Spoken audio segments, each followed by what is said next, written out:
Hola amigos, bienvenidos a su programa Los Cuentos del Tío Pepe.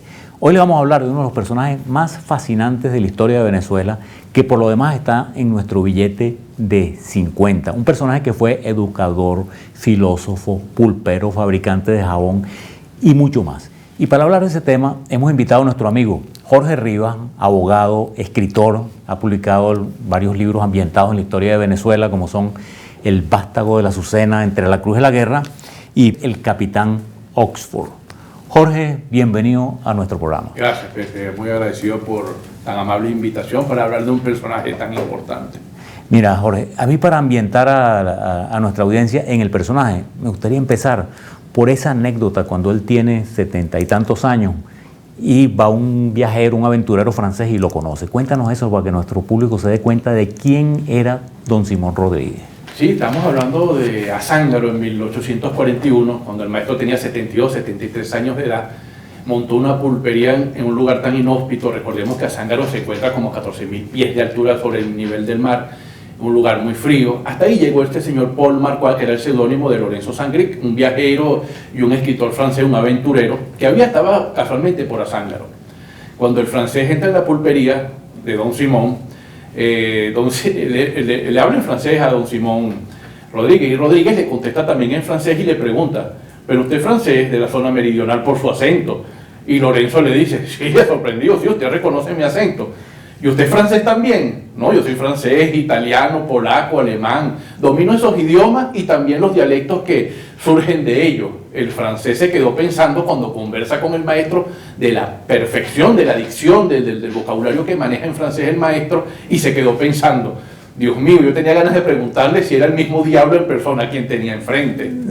Sí, no, es que me imagino que para un francés que va a un pueblo, como tú dices, que está a 3, 4 mil metros de altura sobre el nivel del mar, en una selva, encontrarse una persona que hable así, pues lo debe haber sorprendido. Bueno, fíjense, ese es el personaje del que estamos hablando, un personaje que dominaba todos esos idiomas y podía pasar por francés o por italiano. Pero entonces vamos a remontarnos ahora a su nacimiento, de dónde nace, cuáles son sus orígenes, quiénes son sus padres. Don Simón nace en Caracas el 28 de octubre de 1769. El día de San Simón, por ejemplo. El día de San Simón, por eso le ponen como él era hijo expósito, que no tenía padres conocidos. Él nace el día de San Simón y le colocan, como todos los expósitos, como lo hablamos, el día del santo. Hay ciertas contradicciones acerca, el doctor Rafael Ramón Castellano mantiene de que él era un hijo expósito. Otros historiadores dicen que era hijo de Cayetano Carreño, otros mantienen que era de Alejandro Carreño. Lo cierto del caso es que siempre va a haber una duda, porque el mismo Libertador en 1825, cuando manda una carta a Caracas, le dice a Cayetano Carreño: le dice, aquí está tu hermano Simón Rodríguez. O sea, hay contradicción y va a ser difícil saber esa verdad. Pero lo cierto es que él lo educa la familia Carreño. Sí.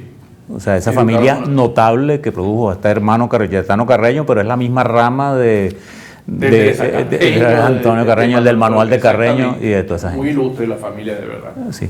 Okay. Entonces, él es un caraqueño, posiblemente expósito, que nace el año 1769. Ok, entonces cuéntanos cómo es sus orígenes, cómo él adquiere esa sabiduría y cómo... Mira, ese es uno de los misterios, por lo menos para mí humildemente, cómo una mente tan privilegiada, no solamente cómo él adquiere, ya a los 23 años le dan uno el título, imagínense, de maestro de primeras letras.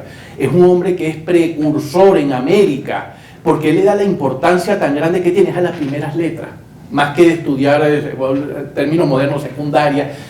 La educación más importante que puede recibir un ser humano, eso es Simón Rodríguez, es la primaria, las primeras letras. Eso es algo que lo acompañó toda su luminosa vida al maestro Simón Rodríguez. Él adquiere conocimientos de una forma impresionante, idiomas, hace tratados, reflexiones, un pensamiento profundo. Fíjense que a los 23 años ya era el maestro del Libertador, el niño Simón Bolívar, cuando tenía 11 años. Sí. Y ahí lo educa en su escuela de Veroeja jesuita, junto a 113 muchachos más, como vamos a ver un poquito más adelante. Sí, él educaba, eran 113 muchachos y había algunos expósitos. 114 con Simón Bolívar, sí. Y algunos expósitos, ¿no? Eso fue algo también tremendamente novedoso para la época. Fíjense que de los 114 muchachos que él tenía, que los educaba en el segundo piso de su casa, había 9 que no podían pagar. Obviamente, el maestro los recibe igualito. No, muchachos, vénganse para acá, que no tienen dinero. Y los puso con Mariano Montilla, imagínense que es el mantonaje de Don Simón. Con la crema y nata. Con la crema y nata. Todos ahí sin pagar, él no les cobraba. Los que podían pagar, pagaban. Incluso de los mismos muchachos, había unos que pagaban más que otros.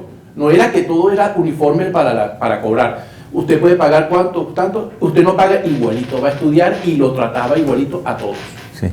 Después Simón Rodríguez, cuéntanos, él estuvo involucrado de alguna manera en la conspiración de... Hay gente que lo coloca a él con la conspiración de Wally España. Hay unos historiadores que dicen que no estuvo ahí, otros que mantienen que sí estuvo ahí. Humildemente yo creo que sí estuvo ahí. ¿Por qué? Porque en 1797, cuando se desvela la conspiración, hubo fusilamientos, hubo tortura, persecuciones, y el maestro tuvo que salir de Venezuela en 1797 hacia Jamaica. Por cierto, que en su dilatada vida no regresó más nunca a Venezuela. Sí. Y él cuando va a Jamaica, él sabía inglés. Eso es otra cosa interesantísima. Cuando él llega a Jamaica, él coloca su nombre Samuel Robinson para huir de la persecución, como hizo Miranda. A mí pareció a Miranda que se cambiaba el nombre. Llega a Jamaica. Parece que el maestro ahí mismo se da cuenta de la facilidad tan grande que tenía de dominar los idiomas. Ahí mismo aprende el inglés y de ahí parte hacia los Estados Unidos. Bueno, cuando Simón Rodríguez va a Jamaica, él ya posiblemente, como tú dices, había participado en estas cosas independentistas. ¿Qué era su objetivo? O sea, ¿tú cómo lo ves en esa época? Si ya tenía claro qué era lo que él quería hacer de su vida, cuál era la idea central de su pensamiento. Queridos amigos, Pepe, había algo que fue su idea central. Él quería que indudablemente se la transmitió al Libertador, porque eso era el norte también del Libertador, como fue el norte de Miranda, el norte de André Bello, entre otros, que era crear ciudadanos. Ya Rodríguez tuvo muy claro desde muy joven que habían que crear, y fíjense lo revolucionario que fue Simón Rodríguez, en el buen sentido de la palabra. Quería crear ciudadanos en medio de una monarquía, por eso tuvo que salir huyendo, cosa que se logró después que el Libertador logra la emancipación de nuestros países, y Bolívar es el que implanta muchas cosas que le había enseñado el maestro Rodríguez. Él decía una cosa importantísima, que solo era el norte de la vida de Rodríguez: hay que educar. ¿Por qué? Porque el que es ignorante, cualquiera lo engaña, y el que no tiene nada, cualquiera lo compra. Entonces él decía, tenemos que tener ciudadanos. Sí, bueno, esa es una grandísima verdad. Vamos a hacer una primera pausa ahora y vamos a hablar un poco de esa influencia de Simón Rodríguez en Simón Bolívar, y de una cosa, amigo mío, que a mí me encantaría hacer, ese viaje que hicieron a pie de Lyon a Roma. Una pausa y seguimos hablando de Simón Rodríguez.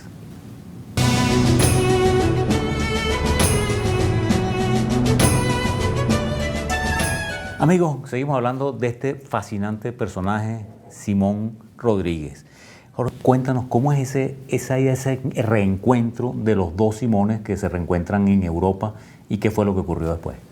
Sí, es muy interesante. Recordemos que Simón Bolívar, el niño Simón, a los 11 años, era uno de los alumnos del maestro Simón Rodríguez. El Libertador se encontraba por París, se encuentra con su maestro Simón, y ambos deciden hacer un viaje por Europa. Y para mí que fue, o sea, lo digo yo intuyendo, que fue don Simón Rodríguez que le dijo al niño, véngase conmigo para enseñarle Europa y hacerle conocer unas ideas nuevas. En efecto, parten ellos, creo que en marzo de 1804, parten a pie con calma a conocer parte de Francia, pasan a Francia. Hay que nombrar que estaba Fernando Rodríguez el Toro también, amigo entrañable de Simón Bolívar. Simón Bolívar le tuvo un aprecio muy grande a Fernando hasta el día de su muerte. Salieron los tres a recorrer con calma Europa, pasan a Auxerre, Fontainebleau, llegan a Italia, llegan a Milán, se sorprenden con la biblioteca de Milán, Venecia se sorprenden también al ver esa opulencia de esa maravillosa ciudad. Bolívar y el maestro Simón Rodríguez se ve que le está diciendo, explicándole a ellos todo lo que significa lo que están viendo, indudablemente. Llegan en agosto llegan a Roma y llegan a una posada en la Plaza España. Ahí es donde se celebra el 15 de agosto el célebre juramento del Monte Sacro. Sí, pero a mí me gustaría poner, hay una cosa que me parece muy importante resaltar, que estamos hablando de que Simón Bolívar tenía 21 años, o sea, que era un muchacho, pues prácticamente recién entrado pues a a su época, y Simón Rodríguez tendría 36 o algo así de años.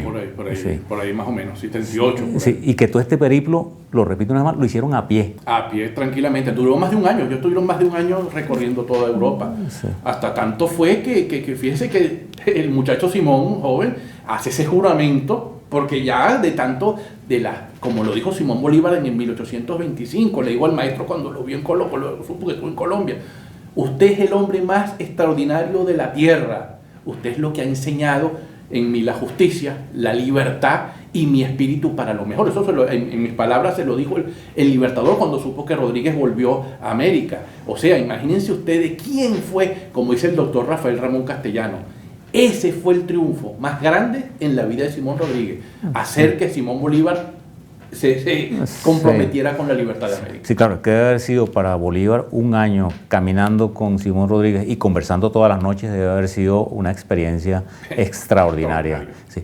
Entonces, pero Jorge, si seguimos hablando, pues estamos en el año 1804, después 5, Bolívar se regresa para América. ¿Qué es de la vida de Simón Rodríguez esos años? Ahí lamentablemente, como dice otra vez el doctor Castellano, hay un vacío muy grande en la vida del maestro de 1807 hasta 1821. Hay testimonios como el de Daniel Florencio Oliari, el decano irlandés del Libertador, que sitúa al maestro en Londres y dice que él estuvo en Londres, estuvo con una escuela de niños enseñándole el dialecto, enseñándole el inglés. Hay evidencia, dicho por el mismo maestro después de 1850, que llegó hasta Rusia y en Rusia había una escuelita para enseñarle ruso a los niños allá. A veces hablaba polaco, seguro estuvo por Polonia, lo que uno intuye, parece que estuvo por Turquía, estuvo en Alemania, que por cierto, el Libertador, ¿quién mejor testigo que el Libertador, que en una carta que le hace a Teresa de Lasney, le dice: yo estaba en la cama muriéndome de fiebre y estaba Simón Rodríguez, mi maestro, hablando con un señor en alemán y yo no entendía nada. Imagínense que ya el maestro ya dominaba el alemán ahí mismo. O sea, sí, hay que ver las dimensiones intelectuales del maestro Simón Rodríguez. Sí, seguramente era una persona de un coeficiente intelectual superior excepcional. Pero él después regresa a América, más no a Venezuela. Él no vuelve más nunca a Venezuela en sus 83 años de vida. Fíjense imagínense cuando el maestro se entera que su alumno en cualquier momento le llega, no, que Simón Bolívar está revolucionando Imagínense que habrá pensado el maestro desde Europa, y ya en 1821, cuando se logra Carabobo, yo creo que el maestro llega en 1822, 1823, regresa a Cartagena, lleno de conocimientos, toda esa vida por Europa, lleno para implementarlo aquí en su continente, porque hablemos una cosa, Simón Rodríguez siempre se expresaba como un hombre continental, un hombre mundial, no como un caraqueño, no, él era el mundo, yo decía, yo soy ciudadano del mundo, como lo decía Sócrates. Entonces se regresa a Cartagena, el Libertador se encontraba por ahí más o menos por el sur, en Perú, y él quería reunirse con el Libertador, obviamente, 20 años después del juramento del Monte Sacro. Está en Cartagena. El Libertador, la carta que le comenté, Bolívar se entera que estaba en Cartagena, en Colombia, le manda la carta: véngase para acá, que ganas de usted de verlo, de abrazarlo, véngase para acá. Rodríguez llega a Perú como a finales de 1824-25, nos cuenta Oliari, que cuando él estaba de testigo, que cuando llegaba una mula, vieron una mula llegando a lo lejos con un viejito, una mula cargado con unas cajas de papeles, decía Oliari, en todos los idiomas. Él cargaba en todos los idiomas, revistas, libros, en todos los idiomas. Cuando el Libertador se da cuenta que es Simón Rodríguez, Bolívar bajó de donde estaba, del Palacio del Gobierno, y lo abrazó delante de todos los edecanes, y bueno, eso fue una muestra de afecto sincera, pura y natural del Libertador hacia su maestro Simón Rodríguez. Sí, que dicen que la gente, los presentes se sorprendieron del afecto. Se quitó protocolos, todo, y lo abrazó: maestro, ¿cómo está? Imagínense, 30 años después. Del afecto del Libertador, sí. Pero Jorge, yo entiendo que él tuvo una participación en la parte educativa en Perú, en Colombia, en Bolivia. ¿Cómo fue esa participación? Muy importante, incluso Pepe hasta en Bogotá. Él llega de Cartagena, pasa a Bogotá y le dan director de un hospicio de Bogotá, donde había niños expósitos, donde llegaba a buscar, siendo el expósito, buscaba a los niños expósitos, indios, pardos, mulatos, y los quería educar. Ahí en Bogotá pasa algo muy importante, muy importante. Él le dice a los niños: vamos a enseñarle castellano, matemáticas, él mismo se lo enseñaba.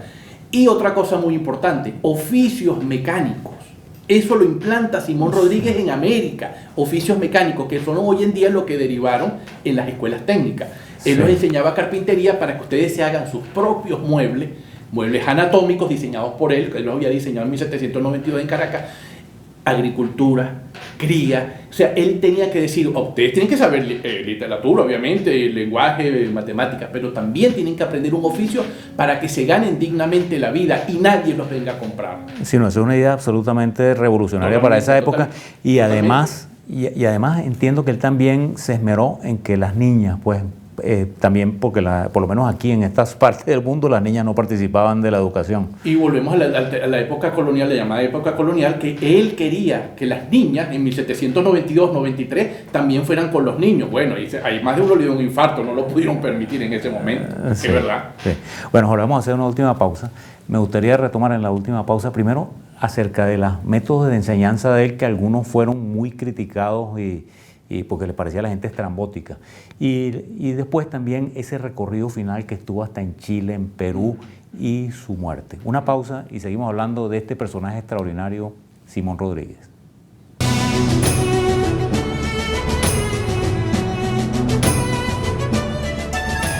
Amigos, seguimos hablando de este fascinante personaje, Simón Rodríguez, que viajó por toda América y dejó su huella en muchos países de América. Jorge, cuéntanos, porque él viajó hasta Chile, llegó y tuvo algunos encuentros interesantes. Cuéntanos un poquito. Es increíble, tú comentabas, Pepe, que era un trotamundo. O sea, es algo increíble seguirle el rastro al maestro por toda América a lomo de burro. O sea, él iba con sus cajas, sus burros por toda América. Estamos hablando que él llega, por ejemplo, el capítulo de Chile, que es muy importante. En 1831 él le ofrecen ser director de un colegio en Concepción de Chile, un cargo que él acepta y en contra de lo que era su vida, había durado 4 años en el cargo sin problemas, porque el maestro, como era tan novedoso, mucha gente no lo entendía y duraba poco tiempo en su cargo. Él en Chile está durando bastante tiempo, hasta que llega el 20 de febrero de 1835 y un brutal terremoto de 8.5 sacude Chile, acaba con el colegio, todo eso. Casualmente se encontraba un muchacho británico ahí que también estuvo sufriendo el terremoto, llamado Charles Darwin. Recordemos que Darwin, aparte de su libro del origen de las especies, él era geólogo, él le encantaba la geología. Nada más y nada menos, hay documentos de los investigadores Guillermo Waterbury y Klaus Jaffre que dicen que Charles Darwin estuvo reunido con Simón Rodríguez desde marzo hasta julio de 1835 haciendo un informe del terremoto que había pedido la Intendencia de Concepción. Los dos estuvieron analizando el terremoto y estos investigadores dicen que Rodríguez y Darwin estuvieron de acuerdo en casi todos los puntos del terremoto para presentar ese informe a Concepción. Recordemos ahí que en 1839 la traducción al castellano la hizo don Andrés Bello de ese informe. Ajá, pero él en ese tiempo en la escuela también fue criticado por otras cosas y lamentablemente lo que era la vida, por decirlo de alguna forma, operística del maestro, se cae la escuela. Llega a otra escuela en La Rinconada, en Chile, y ahí aplica su método con los niños de la clase de anatomía, que los niños lo ponía con un guayuco para que ellos conocieran sus partes del cuerpo, todo eso. Obviamente a las autoridades eclesiásticas la llenó de ira, lo declararon ateo, colombiano, protestante, y le empezaron a complicar la vida al maestro. Que no le quedó otro remedio que partir de Chile. Y recordemos que él estaba en ese momento casado con doña Manuela Gómez, una señora indígena boliviana, y creo, mire, tenía 1 o tenía 2 hijos ya en ese momento. Sí, porque sí, eso es importante. Él se casa con esta señora en Perú antes de estar en Chile. En Oruro, en Bolivia, 1827. Y él andaba con su señora y los muchachos... Para arriba y para abajo. Con su burro y sus muchachos para arriba y para abajo andaba por América. Pero mira, para hablar un poco del final de don Simón Rodríguez, él después regresa, pasa por Perú, creo que incluso se entrevista con Manuelita Sáenz. Cuéntanos un poquito de eso y cómo fue su final. Sí, él llega otra vez, sube de Chile, pasa a Guayaquil, se llega a Paita, se entrevista con Manuelita en 1843, sube otra vez hasta Colombia, en Pasto en 1847, ya había muerto uno de sus hijos, el menor, en 1847 muere su señora Manuela, eso le causa obviamente gran dolor al maestro. Quería ir a Bogotá, no hay testimonio que haya llegado a Bogotá, y vuelve otra vez a Quito buscando trabajo. Él estaba ya desesperado, era el mendigo más célebre que estaba recorriendo América. Todo el mundo lo conocía. Mira, ese señor que está en ese burro, ese es el maestro del Libertador, ese es el maestro. Todo el mundo lo conocía, pero poca gente en verdad lo ayudaba. Lamentablemente no podía terminar de otra forma el drama en la vida del maestro. Él se encontraba en Guayaquil y le ofrecen trabajo en Lambayeque, en Perú. Él intenta, ya tenía 82 años de edad, con su hijo José Rodríguez, que le decía Cocho, se iba a trasladar a buscar trabajo y a Perú.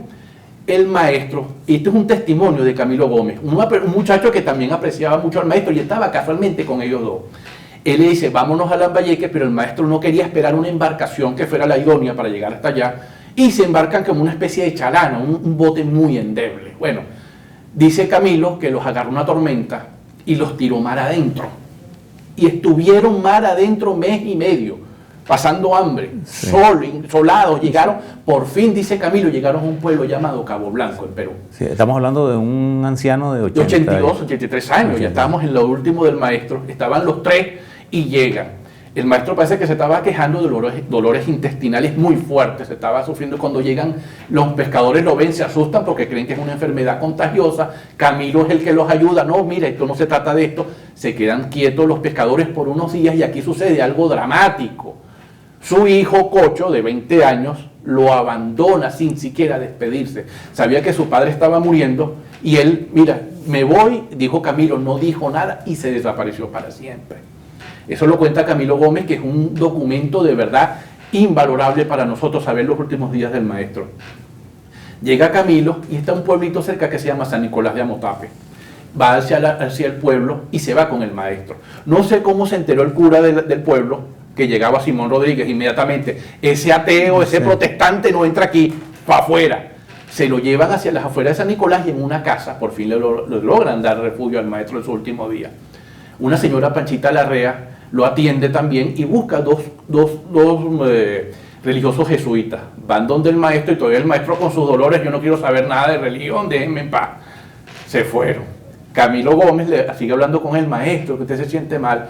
Parece que Simón Rodríguez a los días sí ya quiere ver a un cura para confesarse. Va el Camilo al pueblo, un cura de apellido Chacaiza, le dice, mire, para atender al maestro, no, que es un protestante y no quiero saber nada de ese señor, por favor. Tanto insistió Camilo, que fueron a darle los últimos sacramentos. De forma increíble, el maestro Rodríguez se confiesa con él, recibe los viáticos, y el 28 de febrero de 1854 pasó a mejor vida el maestro Simón Rodríguez. Sí. Una de las cosas que a mí me asombra es que si vemos el mapa de los sitios a donde viajó Simón Rodríguez en América, es sorprendente. Estuvo, y en la mayoría de los casos eran en pueblos escondidos y perdidos.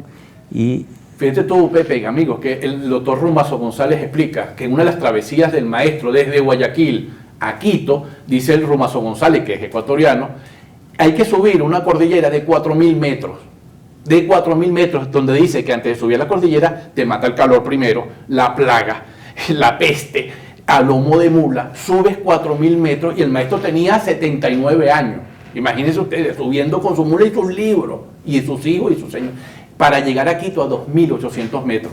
Por decirte, él estuvo en Quito, en Bogotá, en Pasto, en Chile, en Concepción, sí, igualito que su alumno Simón. Sí. Sí. Bueno, Jorge, de verdad que muchísimas gracias por habernos ilustrado un poquito con este personaje que resulta fascinante, de verdad, un genio, una persona superdotada en su intelecto y que lo dio todo y murió en la mayor pobreza, indigencia y abandono.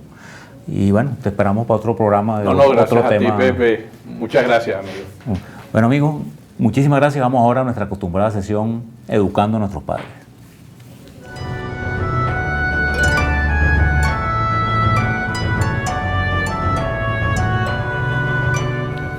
Educando a nuestros padres. Miren, amigos, en este Educando a nuestros padres nosotros nos sumamos al deseo de Simón Rodríguez de hacer mejores ciudadanos. ¿Y qué son los mejores ciudadanos? Miren, aquellos que conocen sus derechos y sus deberes y cumplen sus deberes y respetan los derechos de los demás. Ese es el mensaje que les queremos dar hoy. Muchísimas gracias, muy buenas noches. Los esperamos en un próximo programa, Los Cuentos del Tío Pepe.